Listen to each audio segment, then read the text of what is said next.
Light weight బంగారు diamond ఆభరణాలు, వందల రకాల డిజైన్స్ ఏవైనా ధర మాత్రం ఒక్కటే. ఏపీ ఎన్నికలలో కూటమి ఇచ్చిన హామీలు ఒక్కొక్కటిగా అమలు చేస్తున్న కొన్ని హామీల అమలు ఆలస్యం అవుతుండటంతో వీటిపై చర్చ మొదలైంది. ఈ నేపథ్యంలో సూపర్ 6 హామీల అమలు విషయంలో సీరియస్ గా ఉన్నారు టీడీపీ అధినేత ఏపీ సీఎం చంద్రబాబు. ఎట్టి పరిస్థితులలో ఇచ్చిన హామీలను అమలు చేయాలని చెబుతున్నారు.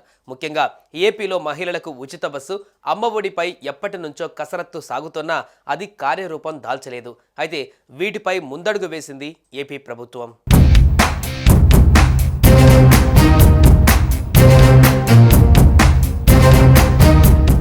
జూన్లోగా తల్లికి వందనం అమలు చేయాలని ఏపీ మంత్రిమండలి నిర్ణయించింది.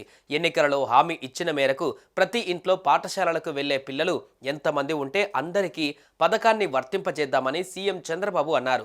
ఒక్కొక్కరికి 15,000 చొప్పున ఇవ్వనున్నారు. ఇక రైతులకు ఏడాదికి 20,000 చొప్పున పెట్టుబడి సాయం అందజేసే అన్నదాత సుఖీభవ పథకాన్ని కేంద్ర ప్రభుత్వం పీఎం కిసాన్ పథకం కింద ఎప్పుడు నిధులు విడుదల చేస్తే అప్పుడు అమలు చేయాలని మంత్రిమండలి సమావేశం నిర్ణయించింది.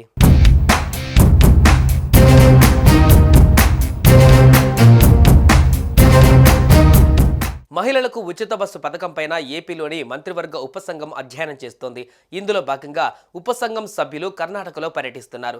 కర్ణాటక మంత్రి రామలింగారెడ్డి సహా ఇతర అధికారులను ఏపీ మంత్రులు రాంప్రసాద్ రెడ్డి, అనిత, సంధ్యారాణి కలిశారు.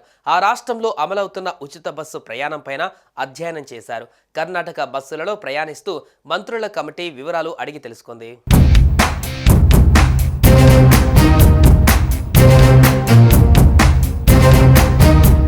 అయితే ఈ బృందం కర్ణాటక బయలుదేరక ముందే అక్కడి ప్రభుత్వం కీలక ప్రకటన చేసింది.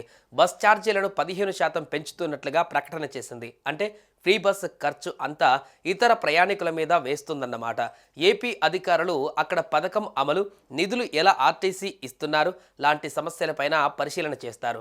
ఈ క్రమంలో 2 సార్లు ఛార్జీలు పెంచవలసి వచ్చిందని వారు చెబితే దీనిపై ముందడుగు పడుతుందా? తెలంగాణ ప్రభుత్వం అధికారంలోకి వచ్చిన ఫస్ట్ డేనే ఎలాంటి పరిశీలన, కసరత్తు లేకుండా ఫ్రీ బస్ అమలు చేస్తున్నట్లుగా ప్రకటించేసింది.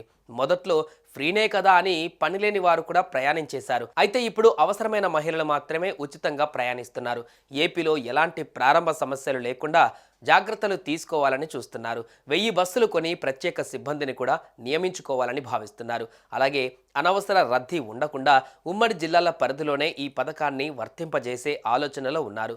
పథకం అమలులో వస్తున్న సమస్యలపైన పరిశీలన చేస్తున్న రాష్ట్రాలలో ప్రత్యేక దృష్టి సారించి సొల్యూషన్స్ కనుగొనే అవకాశం ఉంది.